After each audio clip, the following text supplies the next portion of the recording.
नमस्कार दोस्तों, आज हम जानेंगे राजस्थान के अलवर जिले में स्थित भानगढ़ दुर्ग के बारे में, जो कि भारत के सबसे डरावने और रहस्यमय किलों में से एक है। इस भूतिया किले से कई दिल दहलाने वाली और रहस्यमय घटनाएं जुड़ी हुई हैं। इस दुर्ग में होने वाली तमाम डरावनी घटनाओं को लेकर यहाँ के पुरातत्व विभाग द्वारा सूर्योदय से पहले और सूर्यास्त के बाद इस दुर्ग में प्रवेश न करने को लेकर चेतावनी दी गई है। राजस्थान के इस भव्य किले के बारे में यह प्रचलित है कि एक श्राप की वजह से यह किला और भानगढ़ कस्बा एक ही रात में खंडर में बदल गए थे। तो दोस्तों, आइए जानते हैं इस भानगढ़ दुर्ग के इतिहास और इससे जुड़ी रहस्यमय घटनाओं के बारे में। तो आज का वीडियो शुरू करने से पहले मेरी आपसे छोटी सी गुजारिश है कि नए आने वाले दोस्त चैनल को सब्सक्राइब कर बेल आइकन को भी प्रेस कर दें, जिससे हम ये ऐतिहासिक वीडियो का सिलसिला जारी रख सकें। राजस्थान के सबसे भूतिया किले यानी भानगढ़ दुर्ग का निर्माण 1573 ईस्वी में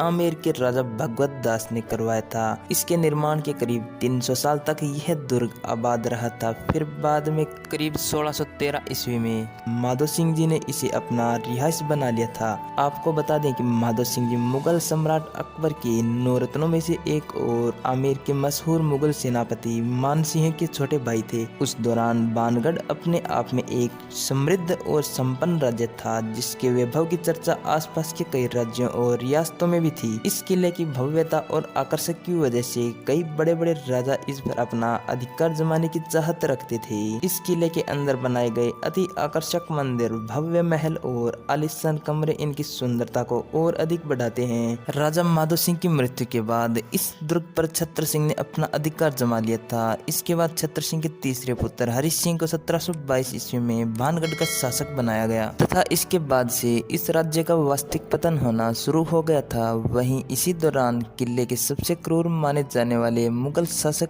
औरंगजेब की कूटनीति के चलते भानगढ़ के राजा हरि सिंह के दोनों पुत्रों को मुस्लिम धर्म अपनाने के लिए मजबूर होना पड़ा। मुस्लिम धर्म में परिवर्तन के बाद उनके पुत्रों का नाम मोहम्मद कुलीज और मोहम्मद दहलीज रख दिया गया और बाद में इन दोनों ने भानगढ़ की जिम्मेदारी निभाई थी। वहीं उस दौरान जब मुगल शासक औरंगजेब के शासनकाल के बाद मुगलों की स्थिति भारत में कमजोर पड़ने लगी और भारत में ब्रिटिश सत्ता अपने पांव पसारने लगी, तब जयपुर के महाराजा सवाई जय सिंह ने मोहम्मद कुलीज और मोहम्मद दहलीज की हत्या कर भानगढ़ किले पर अपना अधिकार कर लिया और इसके बाद भानगढ़ का राजपाट माधो सिंह के वंशजों को सौंप दिया। इस किले के भूतिया और खंडर होने के पीछे वैसे तो आज भी साफ साफ किसी को भी मालूम नहीं है, लेकिन इसको लेकर कहानियां बहुत हैं और उन कहानियों में 2 ऐसी कहानियां हैं जिन पर लोग सबसे ज्यादा भरोसा करते हैं। इनमें से जो पहली कहानी है वह गुरु बालूदास से जुड़ी है। कहते हैं कि महाराज भगवत दास के वंशज माधो सिंह ने भानगढ़ शहर का निर्माण यहाँ पर कठोर तपस्या करने वाले गुरु बालूनाथ के आदेश के अनुसार उनकी तपस्या स्थली पर भानगढ़ किले का निर्माण करवाया था।